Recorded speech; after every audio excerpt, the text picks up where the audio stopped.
देकर इस प्रेस वार्ता को संबोधित करने पधारे भारत सरकार के आदरणीय गृह एवं सहकारिता मंत्री श्री अमित शाह जी एवं मंचसीन नेताओं और पत्रकार बंधुओं का स्वागत है। आदरणीय गृह मंत्री जी से निवेदन है कि वह इस संकल्प पत्र का विमोचन करें और उसके बाद इस प्रेस वार्ता को संबोधित करें।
मित्रों, दिल्ली प्रदेश भारतीय जनता पार्टी की इस प्रेस वार्ता में आप सभी का स्वागत है। जैसा कि आप जानते हैं, आज दिल्ली 2025 विधानसभा चुनाव के लिए भारतीय जनता पार्टी का संकल्प पत्र का अंतिम हिस्सा जारी करने के लिए मैं आप सबके सामने उपस्थित हुआ हूं। जैसी कि भारतीय जनता पार्टी की परंपरा है, हम चुनाव को बहुत गंभीरता के साथ लेते हैं। चुनाव को जनसंपर्क का माध्यम भी मानते हैं और चुनाव के माध्यम से बनने वाली सरकारों के नीति निर्धारण को निश्चित करने के लिए हम जनता के बीच में जाकर चुनाव में भारतीय जनता पार्टी से क्या अपेक्षा है, इसकी परीक्षा भी करते हैं।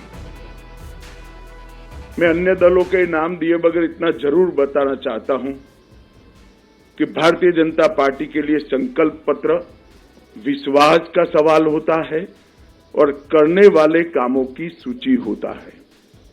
ये कोरे वादे नहीं होते हैं। और विशेषकर 2014 से नरेंद्र मोदी जी ने इस देश के अंदर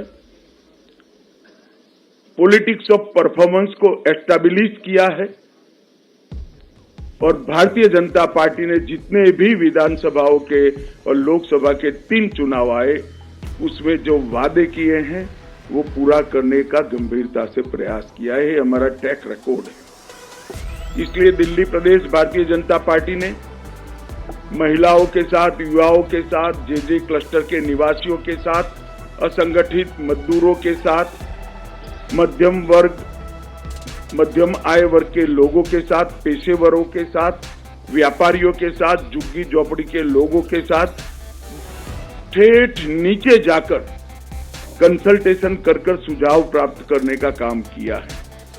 अलग अलग प्रकार के 1,08,000 लोगों ने अपना सुझाव देना मुनासिब समझा।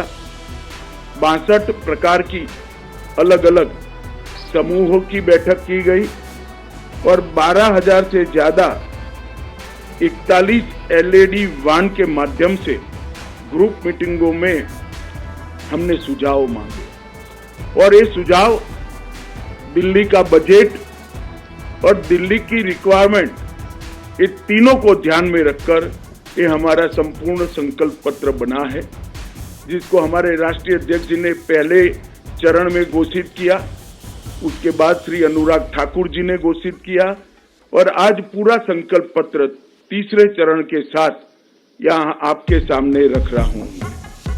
मित्रों, इसके पहले मैं दिल्ली की चुनाव के मुद्दों के बारे में भी जरूर बात करना चाहता हूँ। हमने जनता के वादे पूरे न करने वाली सरकारें भी देखी। जनता के वादे पूरे कर कर विश्वास अर्जित कर कर चुन के आने वाली भी सरकारें देखी और असमर्थता घोषित करती हुई भी सरकारें देखी, मगर एक ऐसी सरकार श्री केजरीवाल दिल्ली में चला रहे हैं जो वादे करते हैं, पूरे नहीं करते हैं और फिर से झूठ के एक बहुत बड़े पुलिंदे के साथ, भोले से चेहरे के साथ जनता के सामने उपस्थित हैं। मेरे राजनीतिक जीवन में मैंने इस प्रकार सफाई से झूठ बोलने वाला व्यक्ति मेरे जीवन में है और बोलने में, कठोर शब्द बोलने में मुझे कोई झिझक नहीं है, क्योंकि मैं कन्विंस हूं, मैं इससे कन्विंस हूं, इसलिए मैं कह रहा हूं। ढेर सारे ऐसे वादे उन्होंने किए कि इनको पूरा करने के लिए उनके पास ना तो समय है, ना इच्छा, ना संकल्प। मैं सबसे पहले श्री केजरीवाल को ये याद कराने आया हूं कि इन्होंने कहा था कि मेरी सरकार का कोई मंत्री सरकारी बंगलो नहीं लेंगे, और उन्होंने बंगलो लिया। 10 साल से रह रहे हैं, बंगलो लिया तब तक तो ठीक है, 51 करोड़ से ज्यादा खर्च कर 50,000 गज का 4 बंगलों को मर्ज कर एक शीश महल बनाया, जिसमें 6 करोड़ के डिजाइनर मार्बल है, 4 से 6 करोड़ के मोटराइज पर्दे हैं, 70 लाख के ऑटोमेटिक दरवाजे हैं, 16 स्मार्ट टीवी 64 लाख रुपए के हैं, 50 लाख की कालीन बिछाई गई है, सजावटी पिलर 36 लाख से सजावट की गई है, रिक्लाइनर सोफा 10 लाख रुपए का है, और ये घर के अंदर रहकर भी आज तक दिल्ली की जनता को इसका जवाब नहीं दे रहे। मैं पूछने आया हूं, अन्ना के आंदोलन से आपकी राजनीतिक पार्टी का जन्म लिया, सादगी का वादा किया था, कहा था ना गाड़ी लेंगे ना बंगला लेंगे, और 1 करोड़ों रुपयों का घर बनाकर केजरीवाल जी आप रह रहे हो, इसका दिल्ली की जनता आपसे जवाब मांगे। उन्होंने कहा था कि रिहायशी क्षेत्रों से हम शराब की दुकान बंद कर दें। केजरीवाल जी, आप रिहायशी क्षेत्र छोड़िए, आपने स्कूलों को नहीं बख्शा, मंदिरों को नहीं बख्शा, गुरुद्वारों को नहीं बख्शा, इसके करीब में दुकान बनाने का लाइसेंस दे दिया, ठेके दे दिए, और हजारों करोड़ रुपए का घपला, घोटाला, भ्रष्टाचार शराब के अंदर करा है। और इस शराब का घोटाला दिल्ली के शिक्षा मंत्री ने किया। देश भर में कई घोटाले हुए, मगर मैंने किसी शिक्षा मंत्री को शराब का घोटाला करते हुए नहीं देखा। और जब वो जेल में गए तब मॉरल ग्राउंड पर इस्तीफा देने की जगह गर्व से एज अ मुख्यमंत्री अंदर जेल में भी रहे।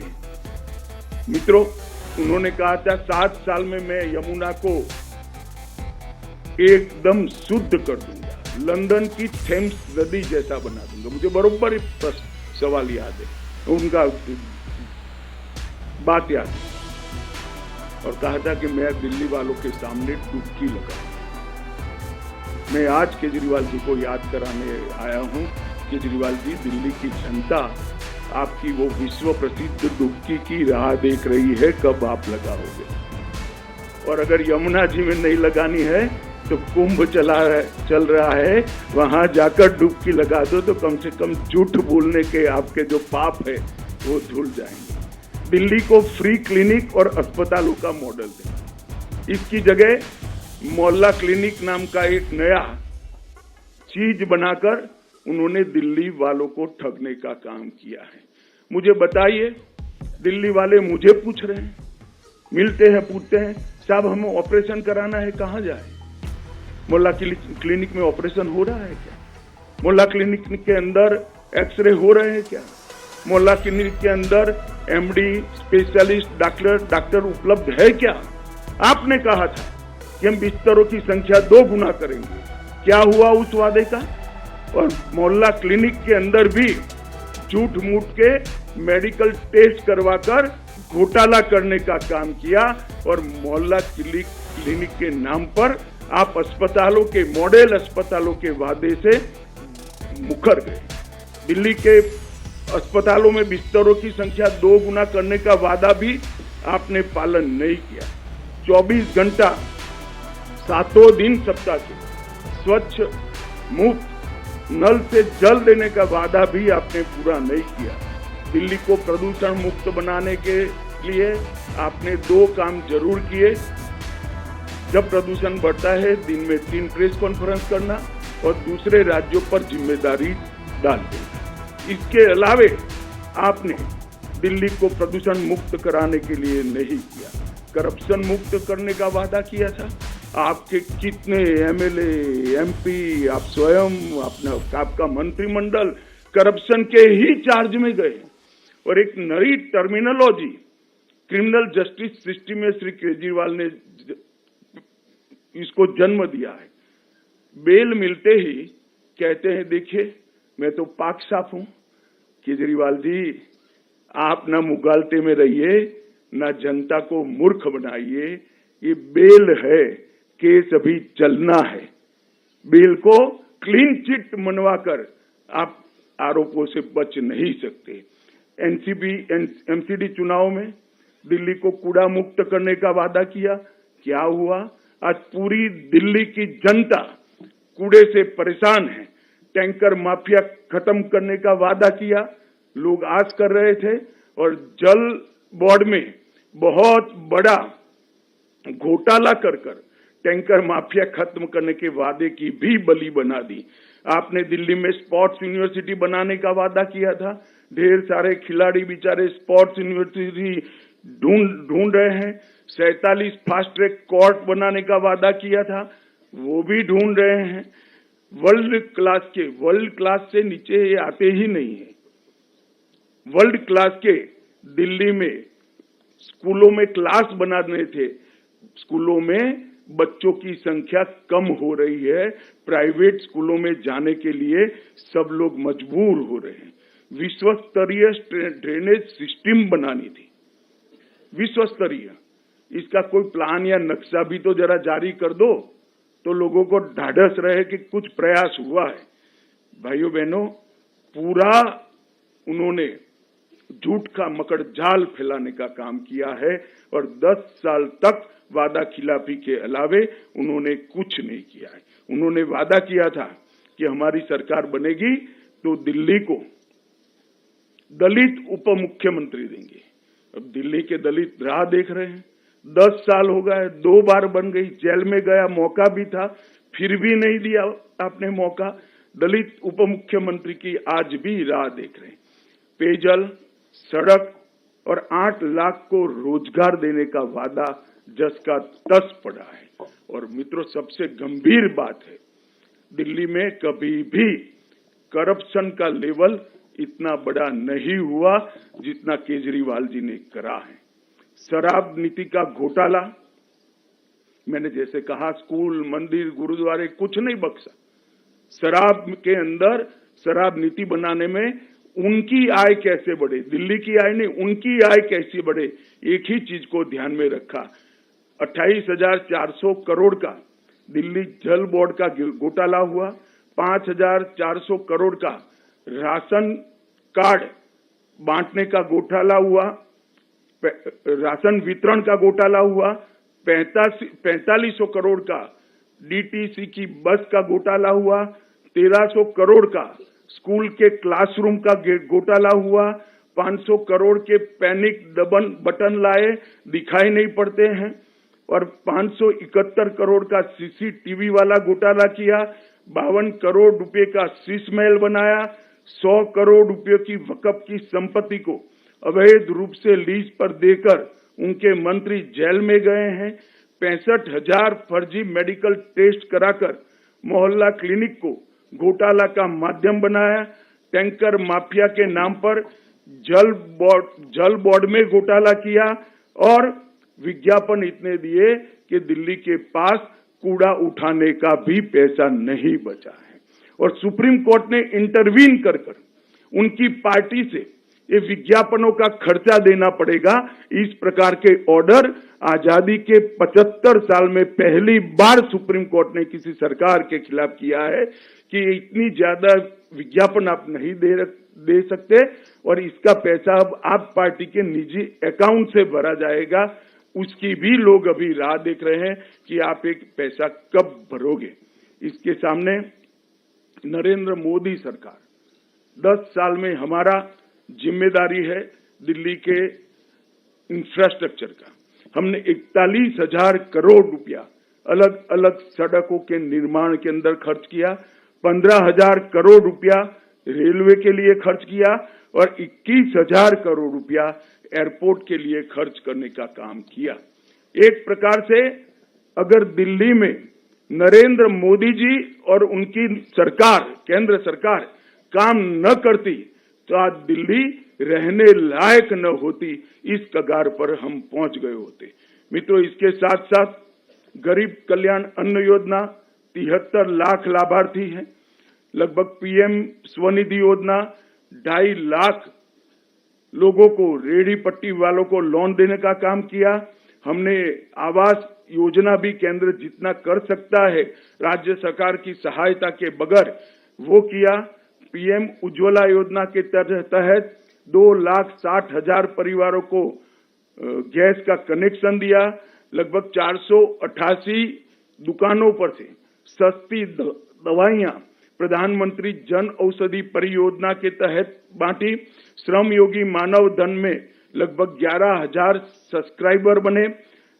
डायरेक्ट बेनिफिट ट्रांसफर स्कीम से लगभग 1,500 करोड़ रुपया सीधा ट्रांसफर किया। जन धन योजना में 65 लाख खाते खोले। इसके साथ किसान सम्मान निधि 17,450 किसान जो दिल्ली में रहते हैं वो सभी को किसान सम्मान निधि का फायदा मिला। मुद्रा योजना के 35 लाख लाभार्थी बने।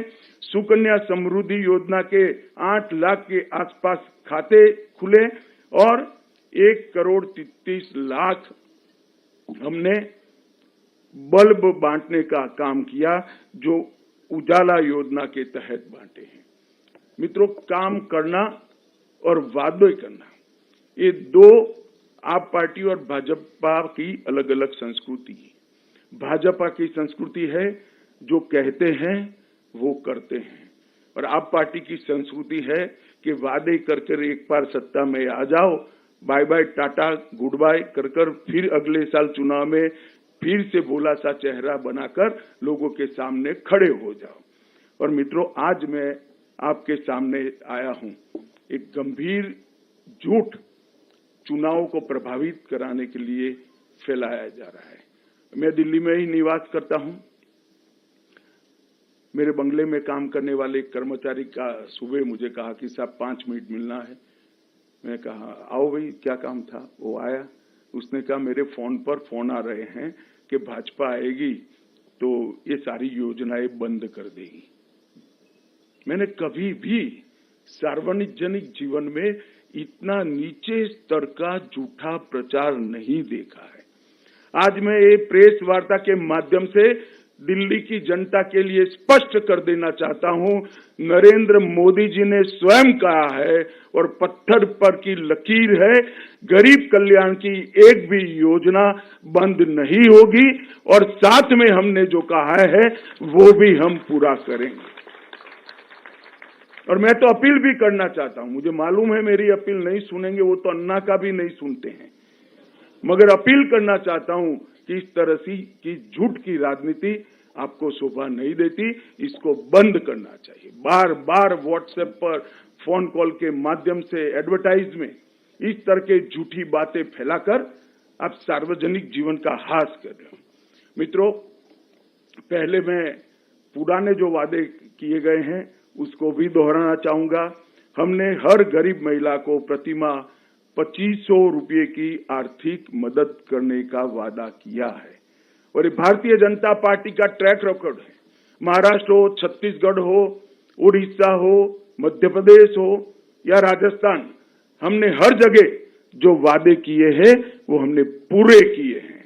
और मैं दिल्ली की गरीब जनता को, गरीब माताओं बहनों को भी कहने आया हूं कि एक बात याद रखिएगा, वादा हर कोई करेगा, पूरा करने का काम भारतीय जनता पार्टी और नरेंद्र मोदी ही करेंगे और कोई नहीं करेगा। हर गर्भवती महिला को 12,000 रुपये की आर्थिक मदद देंगे, 6 पोषण किट देंगे, हर माता को एलपीजी सिलेंडर 21,000 रुपये की आर्थिक ये लोग थोड़े चिंता में पड़ गए कि मैंने कम कर दिया। 21,000 रुपये की आर्थिक मदद करेंगे, 6 पोषण किट देंगे, 500 रुपये में एलपीजी सिलेंडर मिलेगा और साथ में हर बहन को होली और दीपावली पर एक सिलेंडर फ्री ऑफ कॉस्ट देने का काम भारतीय जनता पार्टी करेगी। 5 लाख तक का मुफ्त इलाज प्रधानमंत्री आयुष्मान भारत योजना को हम पहले ही कैबिनेट में लागू कर 5 लाख तक का हर गरीब को मुफ्त इलाज देंगे और 5 लाख तक का मुफ्त इलाज ज्यादा ये दिल्ली सरकार के द्वारा दिया जाएगा। तो हर दिल्ली के गरीब को 10 लाख तक का इलाज फ्री ऑफ कॉस्ट किया जाएगा और वो एम्स में भी करा लो, किसी भी बड़े अस्पताल में आप करा लो, राम मनोहर लोहिया में भी करा लो। इसमें मोहल्ला क्लिनिक में जाने की जरूरत नहीं है। ऑपरेशन कराना है, सगर्भा माताओं को डिलीवरी करानी है या कोई विशेषज्ञ प्रकार के सेवाओं की जरूरत है, सभी इसमें मिलेगी। और इसके साथ वरिष्ठ नागरिकों को मोदी जी ने और 5 लाख का इलाज दिया है और निःशुल्क ओपीडी और डायग्नोस्टिक सेवाएं भी भारतीय जनता पार्टी की सरकार देगी। वरिष्ठ नागरिकों की पेंशन को 2,000 से बढ़ाकर 2,500 रुपया प्रति माह करेंगे और महिला कल्याण के लिए विधवाओं, बेसहारा और त्यक्ता महिलाओं को 2,500 रुपया से बढ़ाकर 3,000 रुपया प्रति माह पेंशन करेंगे।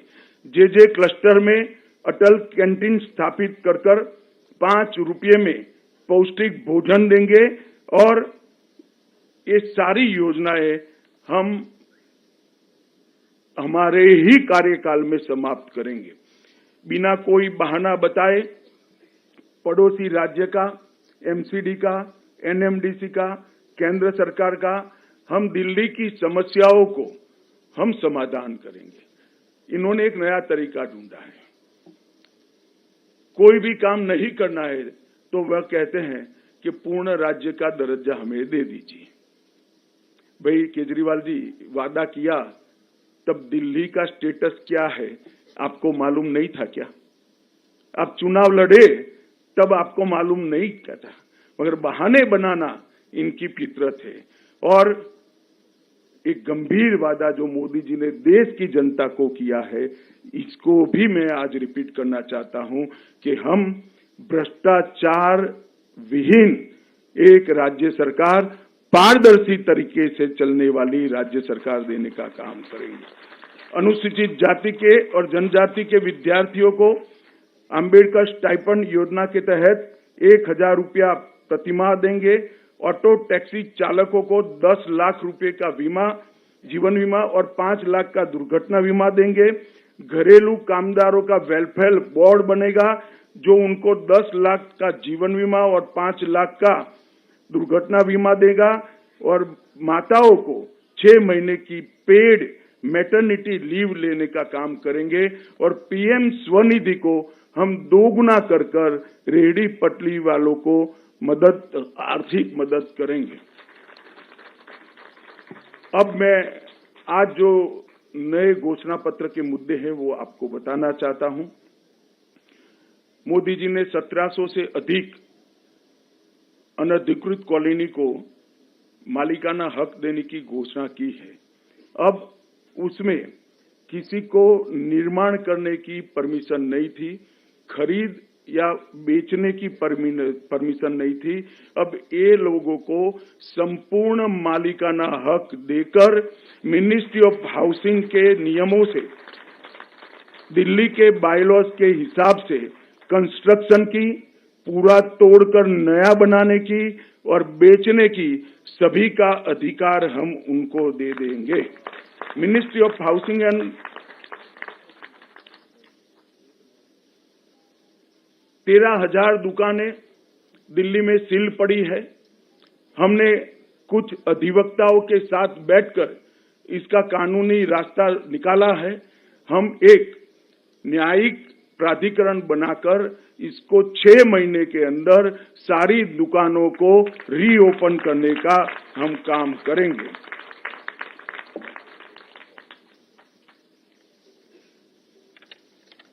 एक 1947 से विभाजन के समय से बसाई गई शरणार्थी कॉलोनियां जैसे राजेंद्र नगर, लाजपत नगर, किंग्सवे कैंप आदि में उनकी लीज बढ़ाई जाती है। लीज बढ़ाने के कारण ना वो बेटे को दे सकते हैं, ना बेटी को दे सकते हैं, ना उसको बेच सकते हैं, ना नया कंस्ट्रक्शन कर सकते। जर्जरित हालत में वो लोग जीव। हम ये सभी को, शरणार्थी जो आए हैं पाकिस्तान से, वो सभी को ये जो कॉलोनियों में जो जगह उनको दी गई है लीज पर, उसका मालिक बनाने का काम पहले ही कैबिनेट में हम कर देंगे। LNDO के स्वामित्व वाले मार्केट को भी फ्री होल्ड करने का काम भारतीय जनता पार्टी की सरकार करेगी और इसको नीचे तक परकोलेट कर समयबद्ध, चरणबद्ध उसका इम्प्लीमेंटेशन हम फिक्स करेंगे। सभी गीग वर्कर्स जो यहाँ पर काम कर रहे हैं दिल्ली में, इसके लिए गीग वर्कर्स वेलफेयर बोर्ड बनाएंगे और वो वेलफेयर बोर्ड 10 लाख तक का जीवन बीमा और 5 लाख तक का दुर्घटना बीमा सभी गीग वर्कर्स का सुनिश्चित करेगा। उच्च शिक्षा प्राप्त करने वाले सभी बच्चों को, गीग वर्कर्स के बच्चों को छात्रवृत्ति और वाहन बीमा भी प्रदान करने का काम भारतीय जनता पार्टी की सरकार करेगी। टेक्सटाइल वर्कर के लिए भी यही फॉर्मूला 10 लाख का जीवन बीमा, 5 लाख का दुर्घटना बीमा और बच्चों को लाभ हम देंगे। श्रमिकों को कौशल्य उन्नयन टूल किट के लिए 10,000 रुपये की वित्तीय सहायता हम देंगे और पंजीकृत श्रमिकों को 3 लाख तक का स्किल और उनके बिजनेस बढ़ाने के लिए लोन देंगे। श्रमिकों को 5 लाख तक का दुर्घटना बीमा भी देंगे और दिल्ली के युवाओं को 50,000 सरकारी नौकरियां ट्रांसपेरेंट तरीके से, किसी भ्रष्टाचार के बगैर और 20 लाख स्वरोजगार पैदा कर युवाओं को हम रोजगार देने का काम करेंगे। 20,000 करोड़ के निवेश के माध्यम से इंटीग्रेटेड पब्लिक ट्रांसपोर्ट नेटवर्क बनाएंगे और 13,000 बसों को ई बस में कन्वर्ट कर 100% ई bus city Bharatiya Janata party की सरकार बनाएगी। टूरिज्म को बढ़ावा देने के लिए महाभारत कॉरिडोर उत्तर प्रदेश और हरियाणा सरकार के साथ मिलकर कराएंगे और साबरमती रिवर फ्रंट की तर्ज पर यमुना रिवर फ्रंट का विकास हम करेंगे। और केजरीवाल जी को भी मैं निमंत्रण देना चाहता हूं, हमारी सरकार बन जाए उसके 3 साल बाद परिवार के साथ डुबकी लगा देना भैया, यमुना को हम स्वच्छ भी कर देंगे। हम मैन्युअल स्कैवेजिंग को 100% समाप्त कर ये मानवीय दुर्व्यवहार को भी हम पूरा करेंगे। मित्रों, देश भर में जहां जहां चुनाव आया और देश की जनता ने, राज्यों की जनता ने नरेंद्र मोदी जी के नेतृत्व में हमें भारतीय जनता पार्टी को मैंडेट दिया, वहां डबल इंजन सरकारों ने देश भर में हर राज्य में राज्य को बदलने का काम किया है।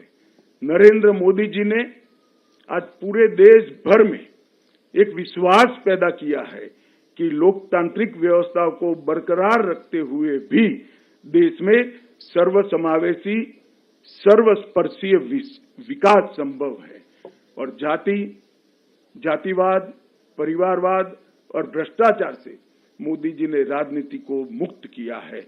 मोदी जी ने इस देश में शासन का एक नया कल्चर खड़ा किया है, एक संस्कृति खड़ी की है। मैं दिल्ली वासियों को करबद्ध विनंती करने आया हूं कि मोदी जी के नेतृत्व में एक मौका भारतीय जनता पार्टी को देकर देखिए। दिल्ली की सारी समस्याओं के अंत का शुरुआत वहीं से होगा और 5 साल में हम दिल्ली की समस्याओं को अंत की दिशा में भी ले जाएंगे। आने वाले दिनों में दिल्ली की जनता को मैं फिर से अपील करने आया हूं, कुछ झूठ, फरेब और धोखे की राजनीति को कठोरता से दंड दीजिए और भारतीय जनता पार्टी के पॉलिटिक्स ऑफ परफॉर्मेंस को आप काम करने का मौका दीजिए। आप सभी का धन्यवाद। नमस्कार।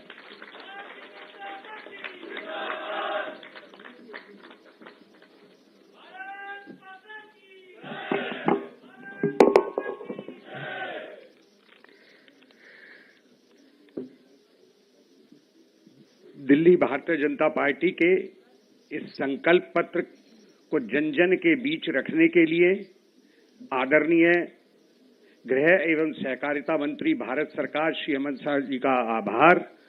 यह संकल्प पत्र हमने अपने प्रदेश प्रभारी, प्रदेश अध्यक्ष और श्री रामवीर सिंह विधुड़ी जी की अध्यक्षता में बनी एक कमेटी में बनाया। आशा है दिल्ली वालों को पसंद आएगा। आपके कोई प्रश्न? नीरज पांडे जी।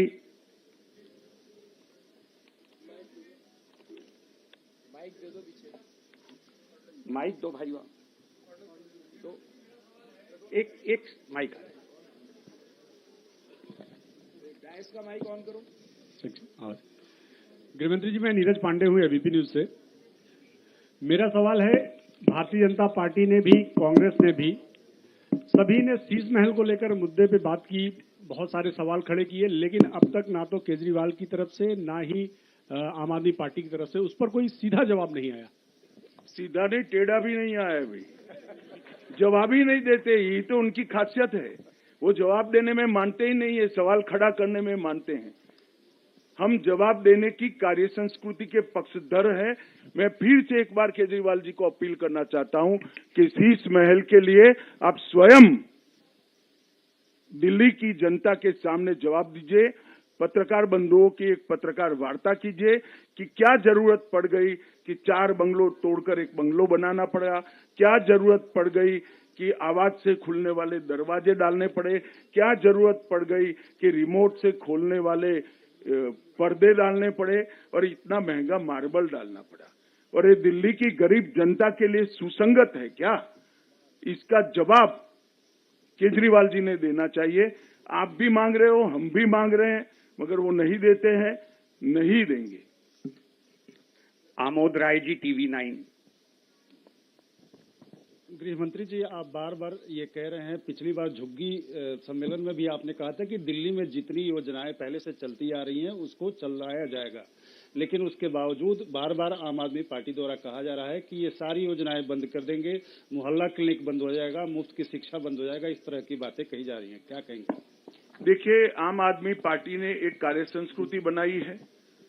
झूठ बोलना, बार बार बोलना, सार्वजनिक रूप से बोलना और उसको सत्य में परिवर्तित करने का प्रयास करना। मैं दिल्ली की जनता को कहना चाहता हूं कि नरेंद्र मोदी जी ने भी कहा है, मैंने भी कहा था, आज फिर से मैं कह रहा हूं कि एक भी गरीब कल्याण की योजना दिल्ली में बंद नहीं की जाएगी और हमारा किया हुआ एक एक वादा पूरा की जाएगा। विकास चंद्रा जी। गृह मंत्री जी, मैं विकास चंद्रू, न्यूज नेशन चैनल से। आपने संकल्प पत्र जारी किया और आम आदमी पार्टी की तरफ से आया कि आप लोगों ने उसकी कॉपी कर ली। जब भी कुछ करते हैं तो बीजेपी कॉपी कर लेती है। नहीं, कॉपी कर ली उनका ये कहना है, मगर ये सब पूरा क्या कर दिया जो हम कॉपी करेंगे? आपके तो वादे सारे के सारे धरे हुए हैं, तो ओपन ही है दूसरों के लिए करने के। आपने सिर्फ वादे किए हैं। एक आध दो वादे हमारे होंगे जो मिलते जुलते होंगे, मगर ये तो वादा ही है, खोखला वादा है, 10 साल तक पूरा नहीं हुआ। हम कह रहे हैं कि 3 साल में हम ये सब कुछ समाप्त कर दिल्ली की जनता को हिसाब देंगे। Sanjay Sharma ji, India news.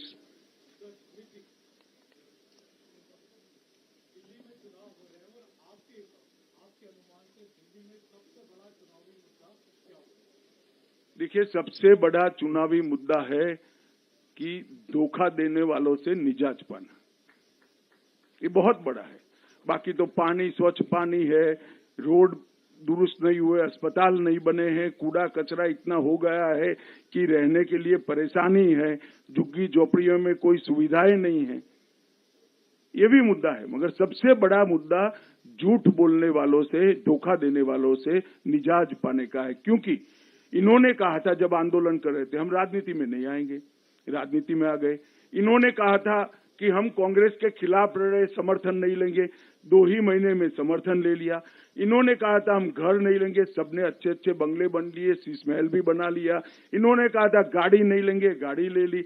इन्होंने कहा था सिक्योरिटी नहीं लेंगे, सिक्योरिटी भी ले ली। अब दूसरे राज्य की भी सिक्योरिटी चाहिए, दिल्ली की तो है ही, मगर दूसरे राज्य की भी चाहिए।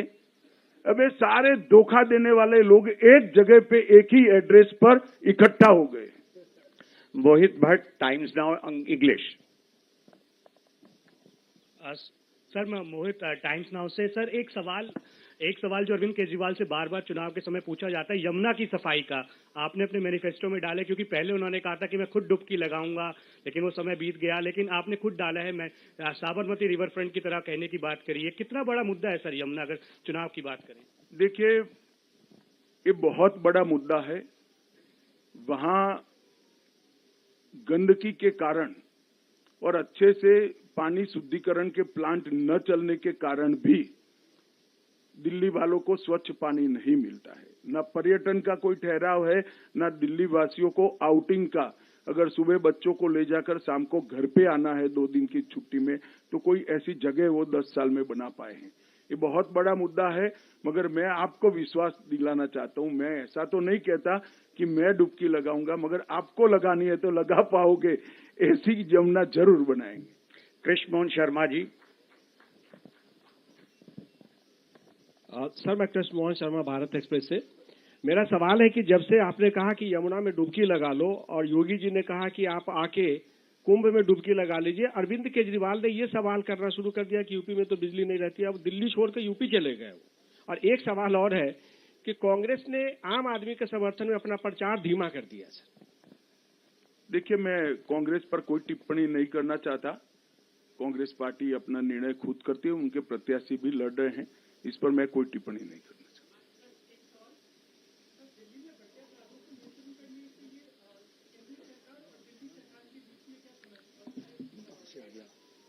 समन किसके लिए? अपराधों को कम करने के लिए दिल्ली सरकार की कोई जरूरत नहीं है। अभी म्युनिसिपल कमिश्नर ने एक प्रेस कॉन्फ्रेंस कर बताया कि 2 साल से स्टैटिक रूप से ही आंकड़े चल रहे हैं। आप भी इसको हमारी साइट पर जाकर देख सकते हैं। अमित में दिल्ली सरकार का कोई रोल नहीं। अमित पांडे।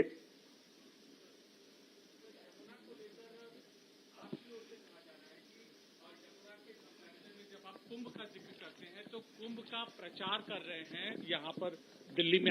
नहीं, मैं कुंभ का प्रचार नहीं कर रहा हूं, और कुंभ का प्रचार करने में कोई गलत काम भी नहीं है। मैं तो सारे दिल्ली वासियों को कहना चाहता हूं, 144 साल के बाद महाकुंभ आता है भाई। मैं तो मानता हूं कि इससे संचित पुण्य जागरूक होते हैं, तो आप सभी भी कर लीजिए, इसमें कोई बुराई नहीं है। मगर मुद्दा दिल्ली में यमुना के शुद्धिकरण का है। धन्यवाद।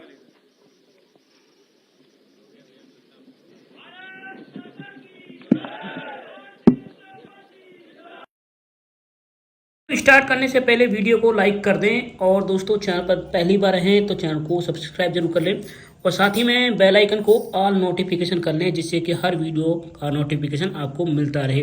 और अपना कमेंट जरूर करके बताएं आप कौन से राज्य से इस वीडियो को देख रहे हैं। धन्यवाद। स्टार्ट करने से पहले वीडियो को लाइक कर दें, और दोस्तों चैनल पर पहली बार हैं तो चैनल को सब्सक्राइब जरूर कर लें, और साथ ही में बेल आइकन को ऑल नोटिफिकेशन कर लें, जिससे कि हर वीडियो का नोटिफिकेशन आपको मिलता रहे। और अपना कमेंट जरूर करके बताएं आप कौन से राज्य से इस वीडियो को देख रहे हैं। धन्यवाद।